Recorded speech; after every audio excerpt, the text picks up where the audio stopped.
irmãos, graça e paz, Senhor Jesus. Vamos pegar nas nossas Bíblias, vamos abrir lá no livro de Mateus, capítulo 16.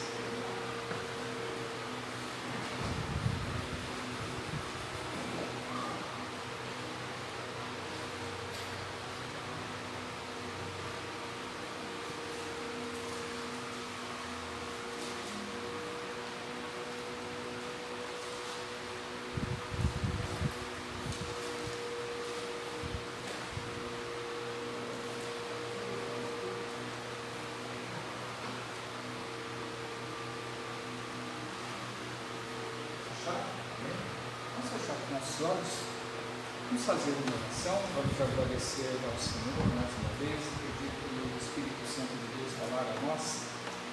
Senhor, nosso Deus e nosso Pai, obrigado ao Deus, a glórias, porque o Teu Espírito Santo nos trouxe aqui à Tua casa esta noite, Senhor. Agradecemos a Ti, ó Pai, por tudo aquilo que aconteceu até agora, Pai. Em nome de Jesus, ó Pai, pedimos a Tua bênção nesse momento, pedimos ao Teu Espírito Santo que venha trazer entendimento a cada um de nós, Senhor. Tu sabes, ó Pai, como é o estado do coração de cada um, Pai. E pedimos a Ti, Senhor, que a Tua bênção, Senhor, venha estar sendo derramada essa noite na vida de cada um, ó Pai. Fala com cada um de nós, abençoa a vida do Teu povo, abençoa as nossas casas, as nossas famílias, ó Pai. E, ó Deus, a glórias que pedimos ao Senhor, da Tua sabedoria, Pai, para podermos compreender, ó Senhor, a Tua palavra esta noite, Senhor. Em nome de Jesus, ó Pai. Amém.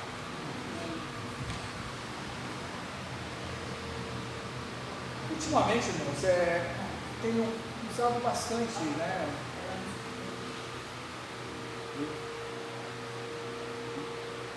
Mateus 16. Ultimamente, Senhor, nós temos falado bastante sobre algumas coisas que estão escritas lá no Evangelho de Mateus, né? E Deus, o Senhor tem tratado no meu coração para falar a vocês assim, algumas coisas que estão relacionadas à nossa própria vida, né? À nossa própria comunhão com Deus, ao nosso relacionamento com Deus e também constantemente eu tenho falado algumas coisas acerca de igreja. E quando a gente começa a falar de igreja, existe muita coisa para a gente falar de igreja, mas muita mesmo, né? Então, aos poucos a gente vai falando acerca do mistério que é a igreja, do ministério que é a igreja de Jesus, do porquê da igreja, o porquê do relacionamento. E hoje nós vamos falar um pouquinho mais acerca disso daí. E vamos usar o texto que está lá no versículo 13 do capítulo 16 de Mateus. Vamos ler do versículo 13 até o versículo 21, né? Mateus 16, do 13 ao 21, que fala sobre a confissão de Pedro. O título que está na minha Bíblia é A Confissão de Pedro. Se eu viesse dar um título, um nome para a mensagem de hoje, seria assim: Enxergando e contemplando a glória de Deus. Olha só o que aconteceu nesse episódio, né, onde Pedro foi o participante coadjuvante do momento em que Jesus ele trata o pessoal. Diz assim: Indo Jesus para os lados de Cesareia de Filipe, perguntou a seus discípulos: Quem diz o povo ser o Filho do Homem? E eles responderam: Uns dizem João Batista, outros Elias e outros Jeremias ou algum dos profetas. Mas vós, continuou ele, quem dizeis que eu sou? E respondendo Simão Pedro disse: Tu és o Cristo, o Filho de Deus vivo. Então Jesus lhe afirmou: Bem-aventurado és, Simão Barjonas, porque não foi carne e sangue que te revelaram, mas meu Pai que está nos céus. Também eu te digo que tu és Pedro, e sobre esta pedra edificarei a minha igreja, e as portas do inferno não prevalecerão contra ela. Dar-te-ei as chaves do reino dos céus, e o que ligares na terra terá sido ligado nos céus, o que desligares na terra terá sido desligado nos céus. Então advertiu os discípulos de que a ninguém dissessem ser ele o Cristo. E desde esse tempo começou Jesus Cristo a mostrar a seus discípulos que lhe era necessário seguir para Jerusalém e sofrer muitas coisas dos anciãos, dos principais sacerdotes e dos escribas, ser morto e ressuscitado no terceiro dia. Amém? Então, irmãos, esse episódio que nós acabamos de ler, ele se dá numa cidade chamada Cesareia de Filipe, distante uns 15, 16 quilômetros de Jerusalém. E nesse texto, ele não diz exatamente quando, em que momento do ministério de Jesus Cristo ele chegou e fez essa pergunta para os seus discípulos. Mas, provavelmente, se eu vou pegar o livro de Mateus, se vocês forem pegar o livro de Mateus e fazer um traço cronológico, um traço sequencial, desde o começo até esse momento do capítulo 16, vocês vão ver, por exemplo, que Jesus ele já ensinou bastante coisa, que Jesus ele fez muito milagre, tá? Isso assim, se eu for fazer um traço cronológico, um traço sequencial de tempo, tá? Não é exatamente isso que está lá, tá? Depois eu vou falar dentro do texto. Mas se você for acompanhar, numa sequência do livro de Mateus, você vai ver que, por exemplo, no Sermão do Monte, Jesus ensina muita coisa. Ele ensina como nós, como filhos de Deus, como nós, chamados por Jesus para seguir os seus passos, o seu caminho, Jesus ele ensina lá no Sermão do Monte de que maneira nós temos que nos portar diante de Deus e no relacionamento que eu tenho com Deus, de que maneira eu tenho que me portar, que me comportar na frente de outras pessoas, perante os meus semelhantes, perante o mundo, perante a situação do dia a dia. Por exemplo, nós vamos ver Jesus fazer muitos milagres. Só nessa, se você voltar alguns versículos antes, do capítulo 16, do capítulo 15, você vai ver que Jesus ele fez a segunda multiplicação dos pães e peixes. Numa multiplicação, Jesus alimentou 3.000, em outra multiplicação, Jesus alimentou 5.000 pessoas. Isso daí já é assim, um milagre extraordinário. A gente vai ver antes, nos capítulos anteriores, que Jesus ele curou cego, curou mudo, ele curou endemoniado, sabe? Ele fez paralítico andar. Então a gente vai ver que Jesus fez muitas coisas. E aí chegou nesse momento. Imagina o seguinte, quando ele começa a andar, a caminhar, quando ele começa a anunciar, multidões começam a seguir Jesus. Multidões começam a ficar interessados e maravilhados, alguns por necessidade, outros, porque começaram a enxergar tanta maravilha numa única pessoa. Porque se a gente for lembrar do passado, se a gente for olhar para o Antigo Testamento, se a gente for olhar os profetas que existiram lá no passado, aconteciam algumas coisinhas, assim, não que aconteciam milagres sempre, mas algumas manifestações de Deus com Jesus era toda hora. E a partir do momento que começa a acontecer muita coisa, Jesus ele começa a ter muita gente 24 horas por dia em cima dele.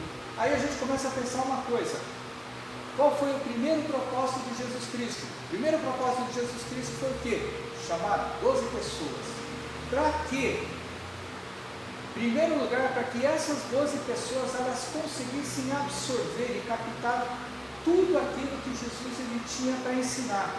Num segundo momento, que essas 12 pessoas elas fossem testemunhas de tudo aquilo que Jesus ele fez e de tudo aquilo que Jesus ele tinha para ensinar.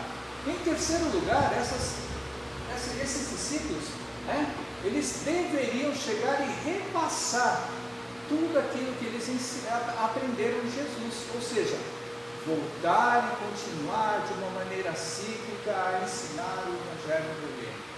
Então vocês imaginam o seguinte: quando uma multidão começa a seguir, o que acontece? Para de se ter tempo em separado com aquelas pessoas que Jesus ele estava separando para fazer. Isso daí acontece em um monte de coisa na vida da gente. Quando você tem uma determinada profissão, ou quando você tem um determinado dom na sua vida, o que acontece com esse dom, essa habilidade que você tem? Você começa a exercer, você começa a executar, e dependendo do dom que você tem, você começa a atrair as pessoas. Só que é o seguinte: quando a gente tem um dom dentro das nossas vidas, e a gente ama esse dom que nós temos que fazer o quê? Tentar chegar a ter uma perfeição, ou cada vez mais aperfeiçoar esse dom. E para você fazer esse tipo de aperfeiçoamento, não é executando para as outras pessoas, mas sim você se envolver dentro desse dom. Então o dom de Jesus estava passando para os seus discípulos, e cada um deles tinha um dom especial. Eles não eram exatamente iguais, eles eram pessoas completamente diferentes, né? E nós também vamos falar sobre isso daí um pouquinho dentro desse texto que nós lemos. Então você vai ver o seguinte, que cada pessoa, para que ela pudesse ser aperfeiçoada, eu vou dizer para vocês, não é somente na prática, porque nós imaginamos e nós pensamos que quanto mais eu praticar, quanto mais eu executar, né? não teoricamente, não treinar, né? Treinar é uma coisa, executar é outra. Pensamos que quanto mais executamos uma determinada habilidade que nós temos, melhor vai sair. Pode parecer até que seja dessa maneira, mas não é. A nossa habilidade, ela vai se tornar cada vez melhor a partir do momento em que nós nos aplicamos a querer conhecer mais e, né, poder aumentar a nossa visão em cima dessa determinada habilidade que nós temos. E eu vou falar para vocês, quando você está praticando, quando você está executando, você não consegue melhorar a sua capacidade e você não consegue aumentar o seu campo de visão para que você possa fazer as coisas com excelência. Só que nesse determinado momento, né, do empreendimento de Jesus, ele chegou e foi para essa cidade. Essa cidade provavelmente era um lugar um pouco mais retirado, porque nesse momento Jesus fala somente com esses 12 discípulos. Nós chegamos e lemos o capítulo 21, que a partir desse evento, Jesus começou a falar mais. Jesus ele começou a explicar com mais clareza o momento, o significado de que ele teria que morrer. Imagina o seguinte, alguém está te ensinando uma coisa excelente, alguém está te ensinando uma coisa muito boa. Jesus ele estava vivo naquela época, ele não tinha morrido. E ele estava ensinando coisas maravilhosas e tremendas. Se você fosse um discípulo de Jesus, se você ouvisse Jesus ele falar sobre a morte e ressurreição dele, você ia ficar indignado. Se você estivesse na pele deles, né, um pouco mais para frente vai falar que Jesus ele chamou Pedro de Satanás, né, porque Pedro falou para Jesus, né, de maneira nenhuma que ele ia morrer. Mas não é, o motivo da pregação hoje não é essa questão. O motivo dessa pregação é que Pedro ele conseguiu contemplar a glória de Deus nessa pergunta. Então a gente percebe o seguinte, que Jesus ele já tinha mostrado muita coisa, ele já tinha feito muita coisa, ele já tinha ensinado muita coisa, e os discípulos, aqueles 12, incluindo Judas, sabe, eles já tinham visto muita coisa de Jesus. Então depois que, né, é aquele negócio, quando você chega no tempo da sua reciclagem, quando você está fazendo o seu trabalho, às vezes você chega e você quer melhorar aquilo que você faz. O que você faz? Você recicla. Você chega e você volta, né, como se fosse um aluno, para chegar e tentar aprender coisas maiores, melhores, ou coisas que você não experimentou. Jesus é mais ou menos, ele fez isso.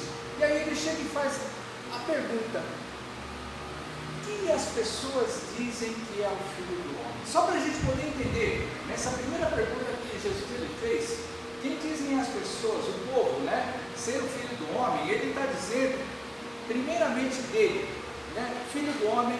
Se você for pegar na sua Bíblia, está escrito com H maiúsculo, com F maiúsculo, tá? Significa o seguinte, esse Filho do Homem é um título que Jesus ele deu para ele mesmo, e se a gente for olhar no Antigo Testamento, a gente vai procurar e conseguir encontrar alguma coisa semelhante lá no livro de Ezequiel, principalmente, tá? E fala, e essa questão do Filho do Homem significa o quê?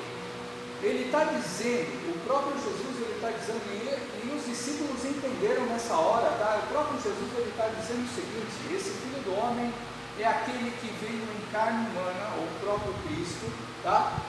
E que tinha as mesmas sensações, as mesmas percepções, os mesmos sentimentos como qualquer outra pessoa, só que ao mesmo tempo dele chegar e ter uma natureza completamente humana, dentro dele ele tinha a natureza divina.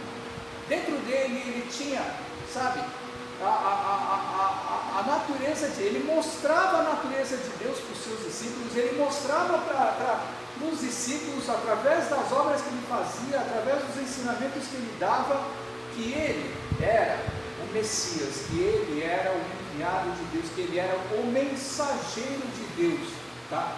Então aí a gente vai começar a entender o seguinte, a gente vai pensar o seguinte, ele fez essa pergunta e de bate-pronto um deles respondeu, não falou quem foi que respondeu, com certeza não foi Pedro, foi um dos outros 11, tá? E aí chegou o quê? Você imagina o seguinte, quando você está numa sala de aula, quando você está num debate, alguém chega e faz uma pergunta para você, desse tipo de pergunta, aí apareceu lá, um deles chegou e meio que assim, é o fofoqueiro da turma, tá? É aquele que sabe o que as pessoas lá fora estão dizendo. E aí ele chegou e falou, uns dizem ser João Batista, outros dizem ser Elias, outros dizem ser Jeremias ou qualquer um dos profetas. Aí a gente tem que começar a entender o seguinte, Jesus, ele chamou 12, mas não para aparecer, não para ele mostrar que ele era igual a qualquer dessas pessoas. As pessoas que estavam lá fora do mundo e viam Jesus operar milagres, as pessoas que estavam lá fora do mundo e viam Jesus ensinar, a diferença daquelas pessoas com aqueles que andavam com Jesus era muito grande, porque é o seguinte, os 12 que andavam com Jesus, eles andavam 24 horas por dia.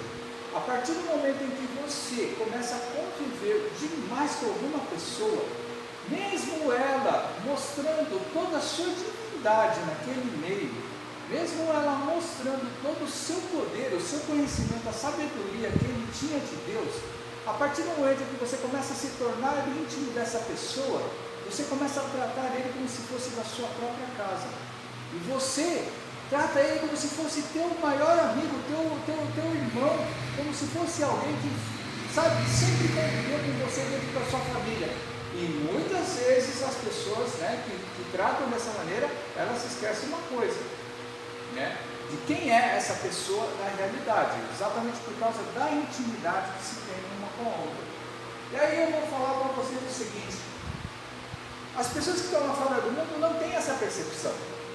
É o que muitas vezes dizem lá, um determinado ditado, que diz assim, que para você conhecer uma pessoa, você tem que comer pelo menos 1 quilo de sal juntamente dessa pessoa. Ou seja, quando você está comendo, né, querendo dizer, quando você senta à mesa com alguém para comer, significa o seguinte, que na hora que você senta para comer, ou seja, a hora da refeição é um dos momentos mais sagrados da vida de qualquer pessoa, porque a hora da refeição é aquela hora em que nós nos alimentamos, nós repomos as nossas energias e nós, de uma maneira indireta, nós estamos fazendo com que nós tenhamos sobrevida, porque se vocês não se alimentam, o que acontece? Você morre.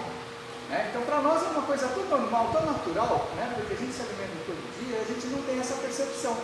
Vai ficar uma semana sem comer para você ver. Você começa a pensar entre vida e morte. Você vê que o alimento que quando você chega e você vai se alimentar, depois que você fica uma semana sem comer, você chega e você começa a pensar em questão de sobrevivência e não de se alimentar por prazer. Quando a gente se alimenta toda hora e todo dia, nós estamos nos alimentando, nós temos a percepção de que nós estamos saciando um prazer que nós temos. Só que, né, não é somente isso daí. Então Jesus ele chegou e falou que as pessoas lá fora, um dos discípulos chegou e falou que as pessoas lá fora, essa percepção que era João Batista. Quem era João Batista? João Batista foi aquele que preparou o caminho de Jesus Cristo. Jesus ele chamou João Batista de maior de todos os profetas. E olha que interessante, naquela época, nós temos que olhar para aquela época, para aquele momento, João Batista ele era um cara que ele chegou e ele nasceu num berço, né, crente, religioso, se Jesus já tivesse vindo, ia falar que ele era cristão naquela época lá. E a vida inteira ele aprendeu acerca da palavra de Deus e ele chegou e ele teve um ministério, ou seja, ele sabia para aquilo que ele foi chamado, ele foi chamado para preparar o caminho de Jesus. Só que João Batista ele não era uma pessoa igual a qualquer outra que nós vemos no mundo, sabe? Quando você quer ver uma igreja cheia e lotada, você pega qualquer lugar do YouTube e você procura as maiores igrejas do Brasil. Aí você vai ver que a pessoa que é líder dessa igreja é extremamente carismática, é uma pessoa que fala muito bem, uma pessoa que se comunica muito bem, e que normalmente ela tem um ou outro dom que chama a atenção das pessoas lá fora, né? E aí a igreja fica cheia por causa disso daí. E aí o que acontece? João Batista, ele tinha um perfil completamente oposto disso aí. Se a gente for ver a história de João Batista, primeiro, ele se vestiu de pele de carneiro. Segundo, ele está com um cinto lá atravessado lá no seu corpo, sabe? E ele tinha como alimento, que alimento que ele comia? Ele comia mel, frutas silvestres e comia gafanhoto, ou seja, ele não tinha dinheiro, ele não estava dentro da casa dos pais dele, e ele vivia onde? No meio do deserto. E olha só o que ele fazia. Quando você chega e você vê uma igreja grande, ela está assim, bem no meio de uma cidade, e normalmente a cidade é grande. João Batista, ele estava no meio do deserto. Quando você está no meio do deserto, lá naquela época, igual a hoje, não tem nada. E ele saía no meio do deserto para chegar e pregar. Duas coisinhas que hoje em dia não existem, sabe? Duas coisinhas que hoje em dia ninguém quase prega nas igrejas. Ele chegava e falava: arrependei-vos dos seus pecados, arrependei-vos da maneira como vocês vivem. Quando alguém chega e prega sobre arrependimento, falando que você tem um pecado, a igreja esvazia nos dias de hoje. Naquela época, João Batista, ele chegava e falava com a autoridade de Deus, e enchia quando ele saía para pregar no deserto. Ia um monte de gente atrás dele, um monte de curioso, mas ia um monte de gente, sabe, que depois dessa curiosidade, conseguia enxergar um homem de Deus falando uma coisa que era verdadeira. Ele chamava o povo de raça de víboras. Se alguém chamar de raça de víbora, na hora que alguém fala isso para você, você nunca mais volta na igreja. Mas João Batista, ele chegava e falava dessa maneira. E a segunda coisa que ele falava é chegado o reino dos céus. Só que quando João Batista, ele falava com a chegada do reino dos céus, ele dava um outro tipo de entendimento, que muitas vezes queria dizer o seguinte: que é chegado a justiça de Deus, que é chegado o juízo de Deus.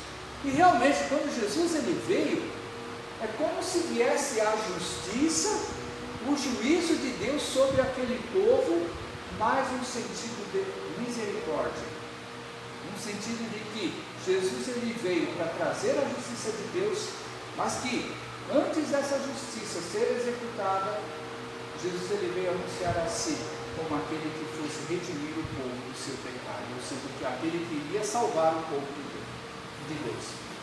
Então João Batista ele era um desses caras.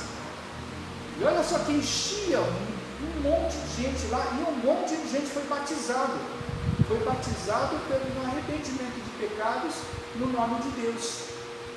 Outros diziam que Jesus ele era alguém semelhante a Elias. Elias, só para a gente entender, irmãos, ele era considerado um dos maiores profetas que já existiu na terra de Israel. Elias é aquele homem que chegou, foi chamado por Deus, e que Deus, através dele, chegou e fez com que parasse de chover lá em Israel por 3 anos e meio. Sabe o que é ficar 3 anos e meio sem parar de chover? Quando a gente fica 6 meses sem ter chuva aqui na nossa região, irmãos, já seca tudo. Imagina 3 anos e meio. Quando estava chegando já perto de completar os 3 anos e meio, já não tinha mais onde achar comida, já não tinha mais pastagem para o gado, já não tinha mais, plantação nenhuma que pudesse alimentar o povo inteiro. E o rei de Israel, naquela época de Elias, o tal do Acabe, ele tinha muito dinheiro, só que ele não tinha aonde comprar comida, porque não tinha comida na terra de Israel. Olha só que situação eles estavam passando. E Elias, quando Deus ele chegou e falou: agora é o dia, 3 anos e meio depois, ele orou e começou a chover e veio chuva em abundância. Elias foi aquele homem que chegou, e enfrentou os 400 profetas de Baal, os outros 450 profetas do inimigo, aonde ele chegou através de uma oferta de holocausto, uma oferta de sacrifício, para chegar e mostrar e confrontar aqueles 800 e poucos profetas ali, mentirosos, que estavam corrompendo a religião, sabe, na terra de Israel. Elias é aquele homem que chegou e enfrentou, e foi aquele homem que, quando ele orou, veio fogo do céu e consumiu toda a oferta de sacrifício. Então Elias, ele era um homem extremamente considerado lá naquele meio.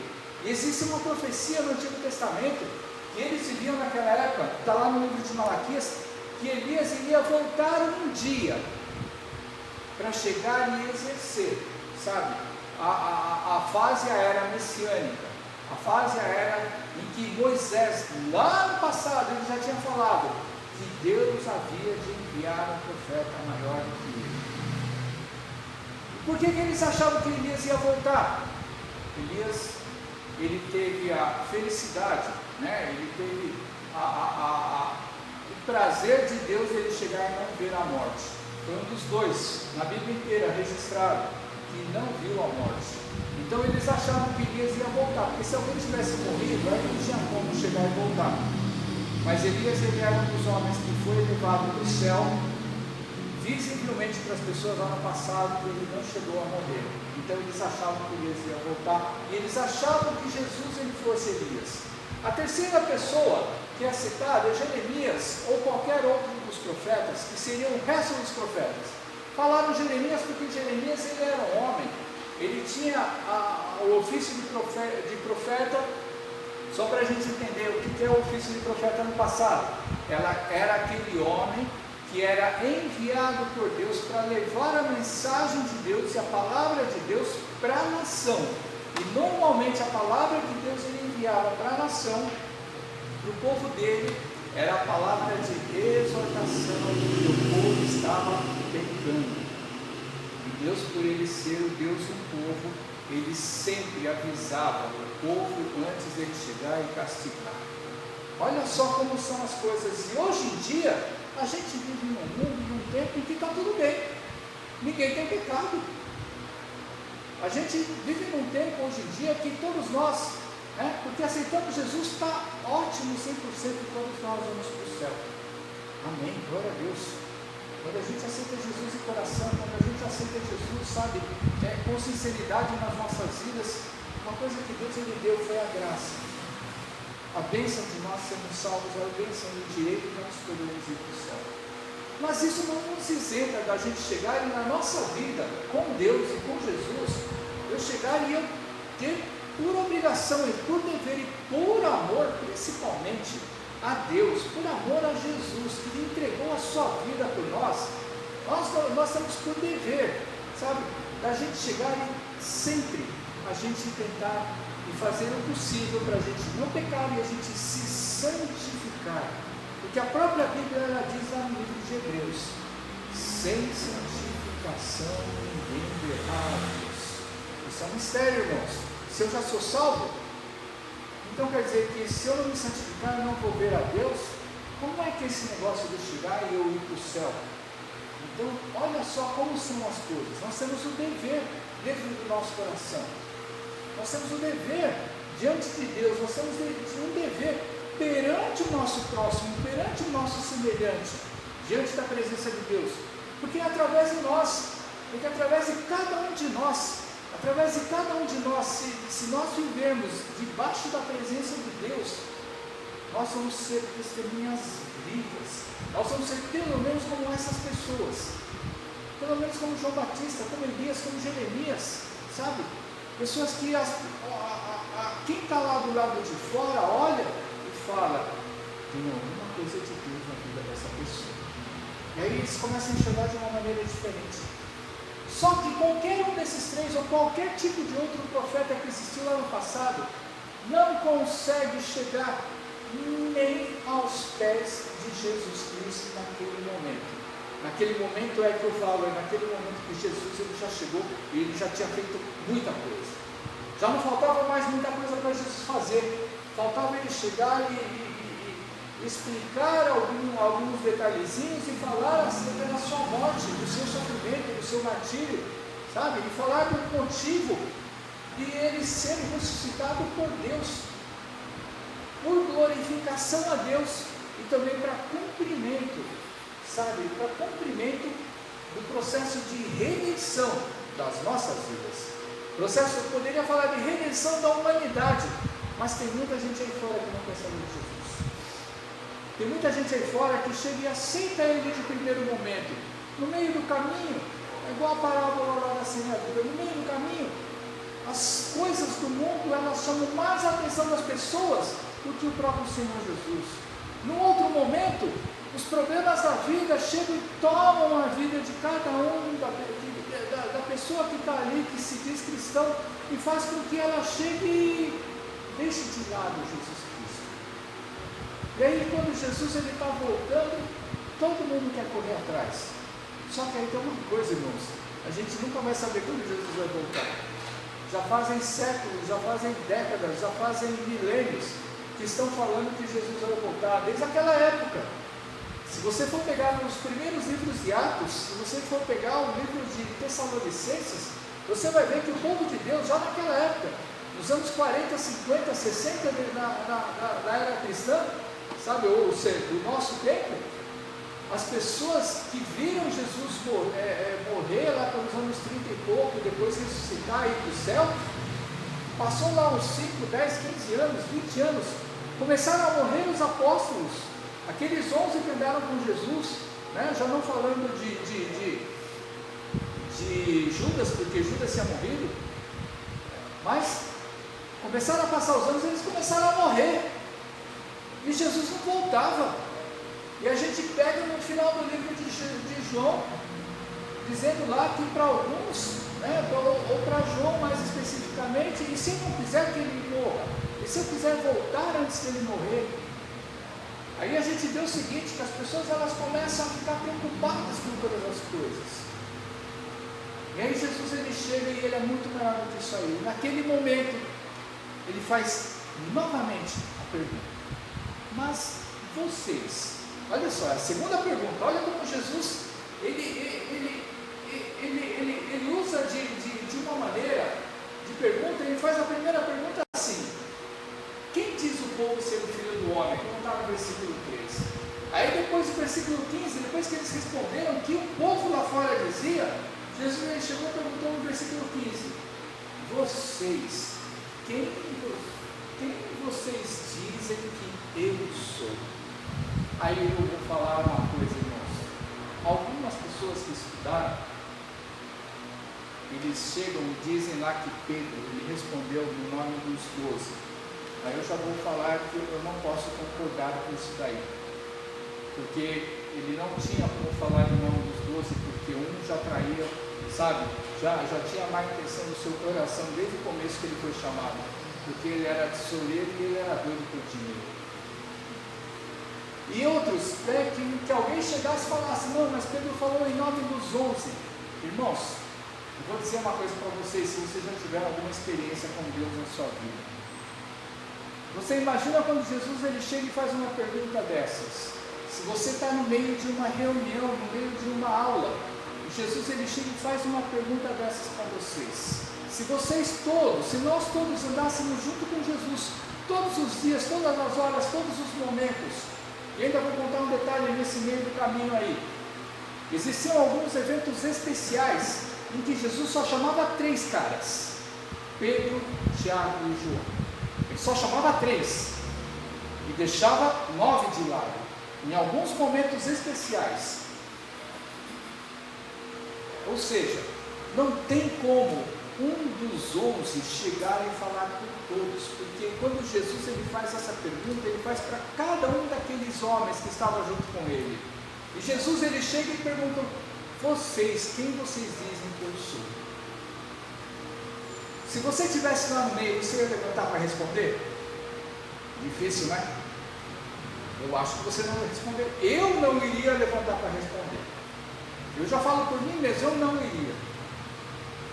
Aí Pedro, um deles, exatamente o cara que mais apareceu nas andanças de Jesus, dos 12, foi o discípulo que mais você vê comentário nos 4 evangelhos.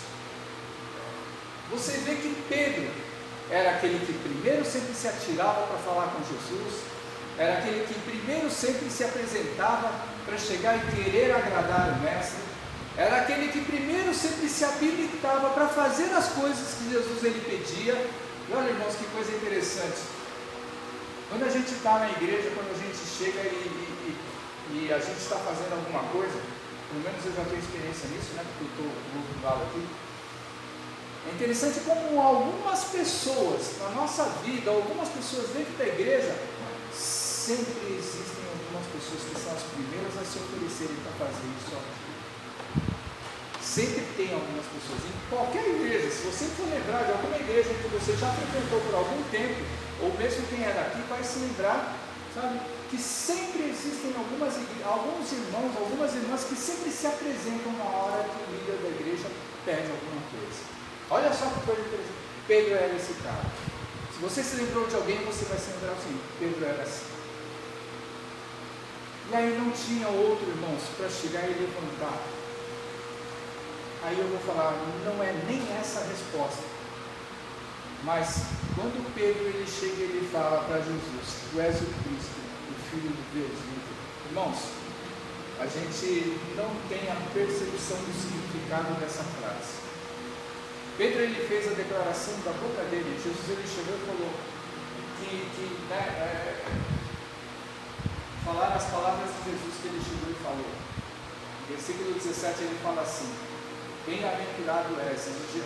Uma das poucas vezes que Jesus ele chama Pedro pelo nome dele, Simão Barjonas. Esse era o nome de Pedro. Uma das poucas vezes, ou seja, Jesus ele chegou e falou diretamente no nome dele. Ele não chamou ele de Pedro, porque quem deu o nome de Pedro foi Jesus. Aí Jesus ele chega e fala: Bem-aventurado és, Simão Barjonas, porque não foi carne e sangue que te revelou, mas o meu Pai que está no céu.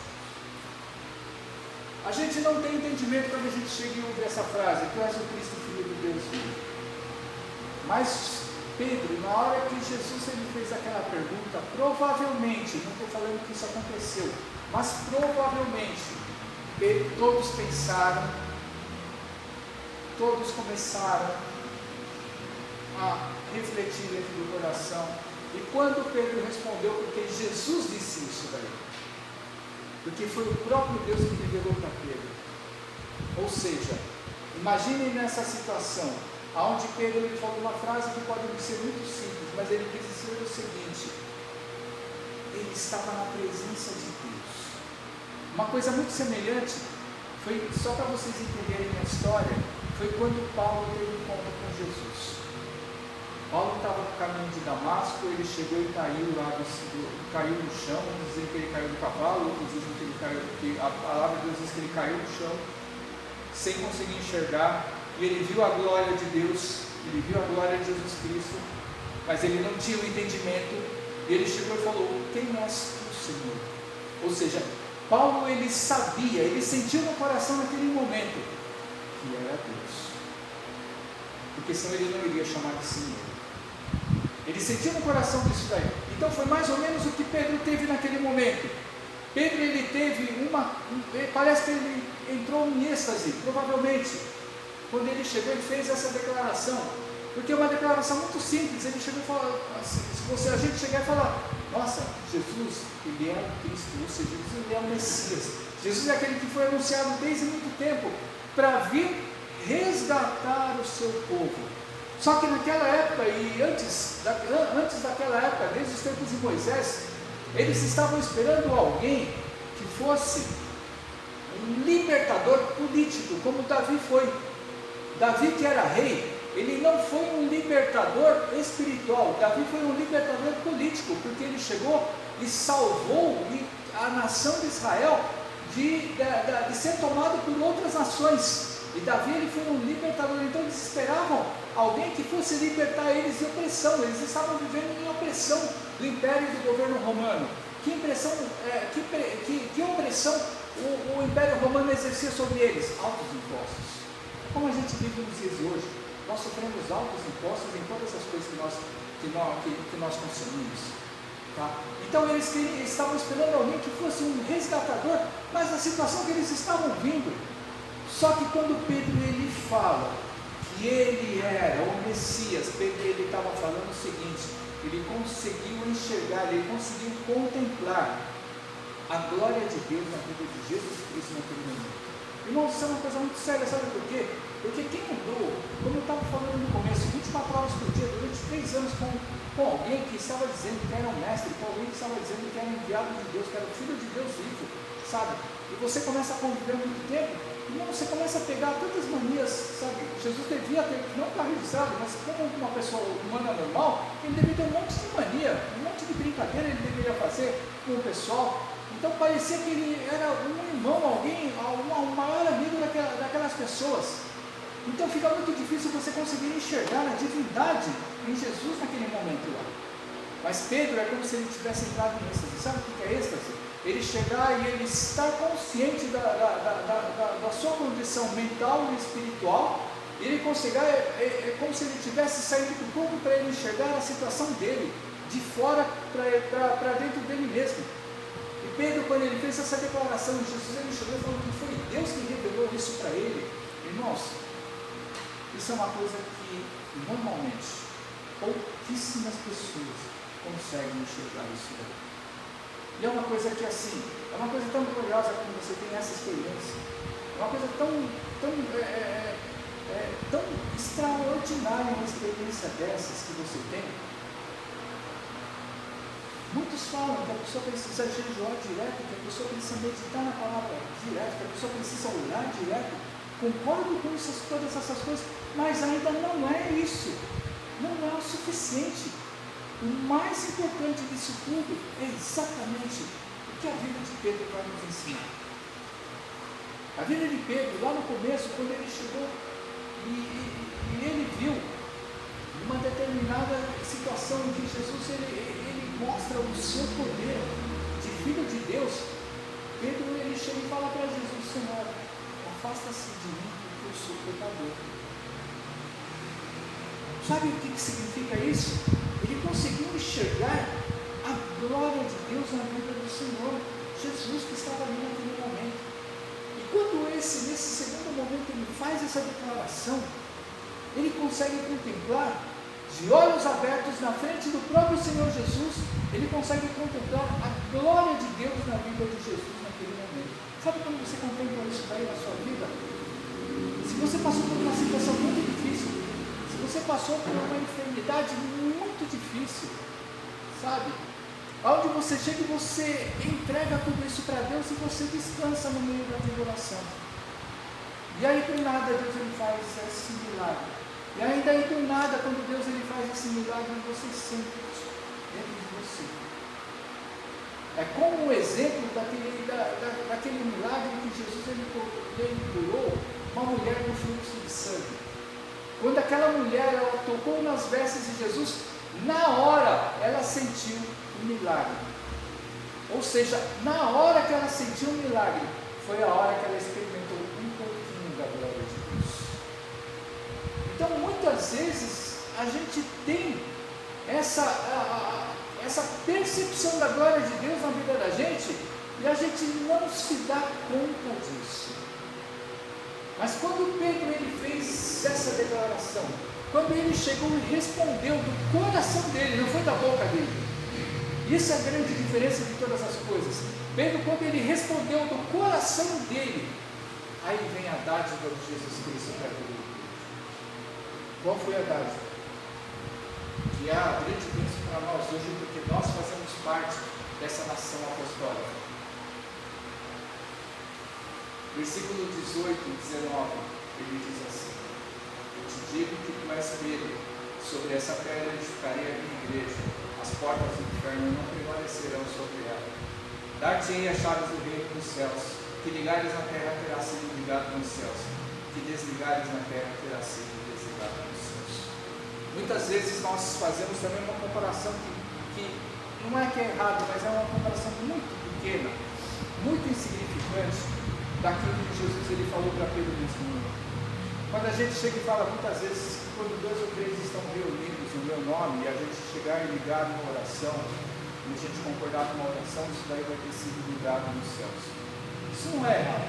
Só que para esse momento em que Jesus ele chega e fala essas coisas para Pedro, ele vai chegar, ele vai falar, pela primeira vez, ele vai falar a palavra igreja. Sobre essa pedra edificarei a minha igreja. Essa palavra não existia naquela época. Não tinha nada semelhante à igreja naquela época. Mas o povo de Israel, o judeu, ele não se reunia dentro de uma igreja, não. Ele se reunia dentro de uma sinagoga. Mas a sinagoga não faz a mesma coisa que a igreja. Nós fazemos isso hoje em dia, quase. Na sinagoga eles se reuniam.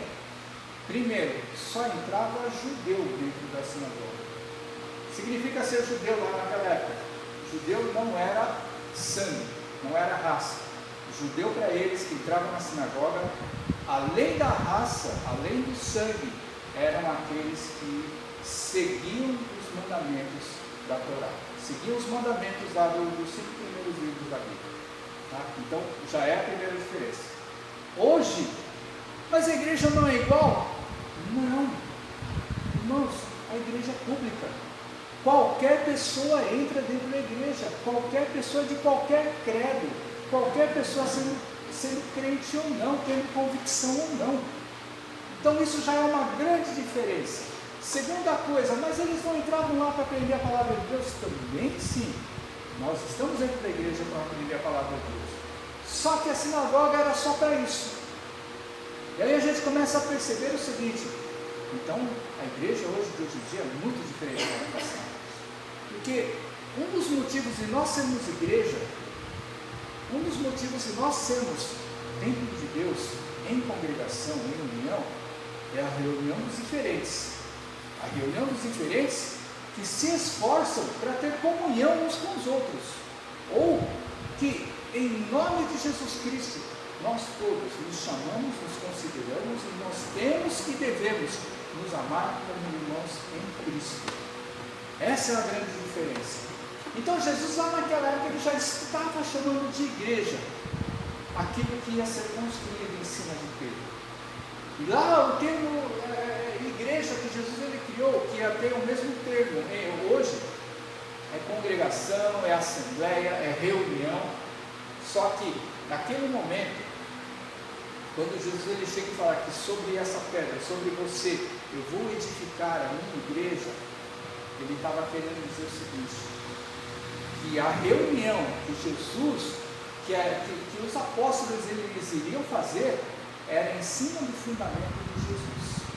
E hoje, todos nós evangélicos, nós crentes, nós estamos edificados, ou tentamos nos edificar, dentro dos fundamentos de Jesus Cristo, por causa de um cara que foi chamado por Jesus. Quando aquele homem viu a glória de Deus, e ele chegou e respondeu de coração, e que Jesus enxergou isso no coração dele, ele recebeu esse prêmio que vem para nós até o dia de hoje.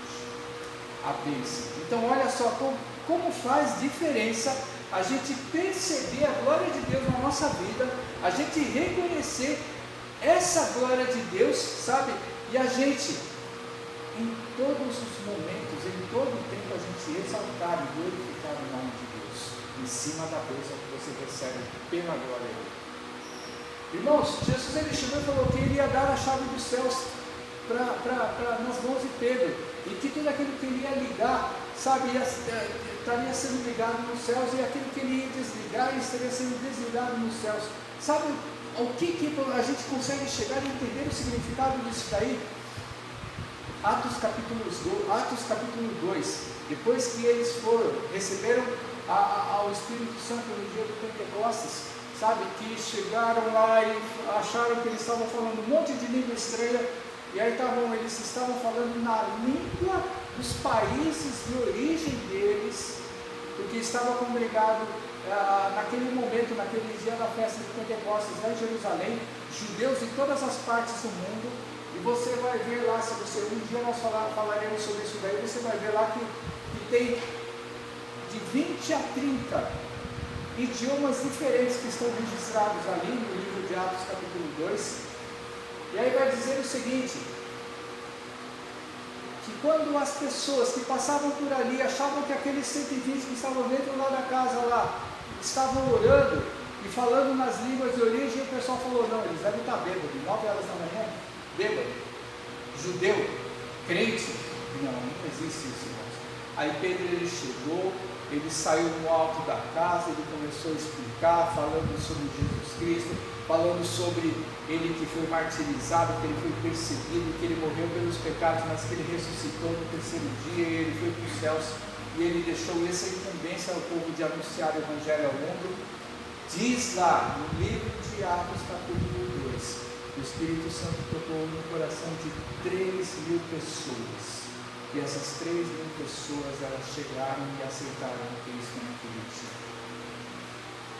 Então, quando diz ali que tudo aquilo que for ligado na terra, foi que pela pregação do Evangelho, foi que pela pregação de Jesus Cristo, naquele momento, através da boca de alguém que viveu e andou com Cristo, que foi o Pedro, esse mesmo que viu a glória de Deus, sabe, o coração daquelas pessoas foi tocado.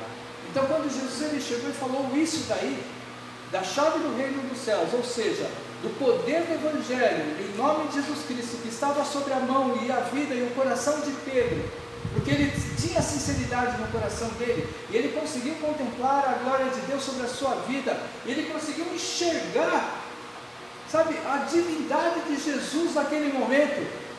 Ele recebeu essa bênção, essa dádiva, esse poder de Deus, esse poder de Jesus sobre a vida dele. Por isso que aquelas pessoas, aquelas milhares de pessoas aceitaram a Cristo naquele dia. Por isso que através da mensagem, da cruz que Pedro falou, naquele momento lá, todas aquelas pessoas, ou seja, a gente vai lembrar disso aí. Jesus falou realmente que tudo aquilo que ele falasse lá, que ele ligasse lá naquele momento, no nome de Jesus Cristo, ia ser ligado nos céus. Ou seja, o que a salvação faz? A salvação nos dá o direito de a gente colocar os nossos pés no céu, na eternidade, juntamente com Cristo. Então, olha só a mensagem, olha só um momento único, simples, que Jesus ele escolheu para que aquele pessoal refletisse. E Pedro conseguiu ver a glória de Deus naquele momento. Provavelmente dos 11, eu acredito que foi o único que viu, que São falaria que os outros também iriam ter essa mesma visão, mas foi Pedro. Foi ele quem converteu lá naquele momento as 3.000 pessoas. Foi ele que no começo do Evangelho chegou e começou a falar, sabe, poderosamente sobre a morte e a ressurreição de Jesus Cristo. Hoje em dia a gente fala, ninguém está nem aí. Hoje em dia todo mundo chega e fala, eu já assisti a Paixão de Cristo. Hoje em dia chega e em vez da pessoa ler, ela vai assistir o filme. O filme traz muita mensagem, lógico que fica gravado no coração. Mas nada como a gente chegar e ouvir aquilo que está registrado por aqueles que andaram com Jesus. Nada melhor do que você chegar e você ler, e você tentar meditar. Isso tudo que eu falei, irmãos, você chegar e você começar a ler o texto, olhar um pouco antes, olhar um pouco depois, e você tentar captar o porquê aconteceu isso daí. E aí a gente começa a enxergar uma coisa. O tamanho de Deus, irmãos, todos nós temos a consciência que é infinito, que a gente não consegue imaginar qual é o tamanho de Deus sobre a nossa vida. É infinito quando você começa a pensar em Jesus, sabe? Aquele que chegou e tem o poder de chegar e dar a vida para nós, dar a vida para nós, viver na eternidade com Ele.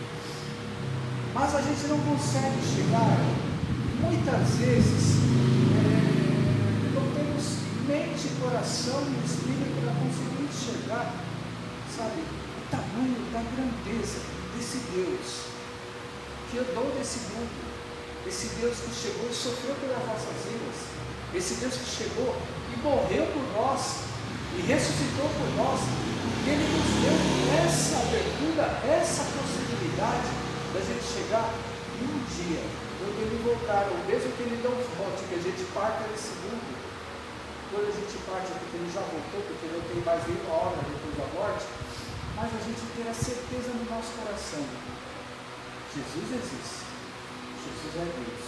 E se ele me prometeu um dia que eu vou estar com ele na eternidade, pode chegar e acabar o nosso tempo em si, mas você tem que ter essa certeza no coração que ele sempre esteve vivo e vai continuar vivo, e nós vamos estar vivos junto com ele por toda a eternidade, louvando, agradecendo e dando glórias cada vez mais a esse Deus que nos ama, sabe, que sempre nos quer bem e que sempre Jesus, ele quer nos abençoar através do seu poder e da sua obra nas nossas vidas. Amém?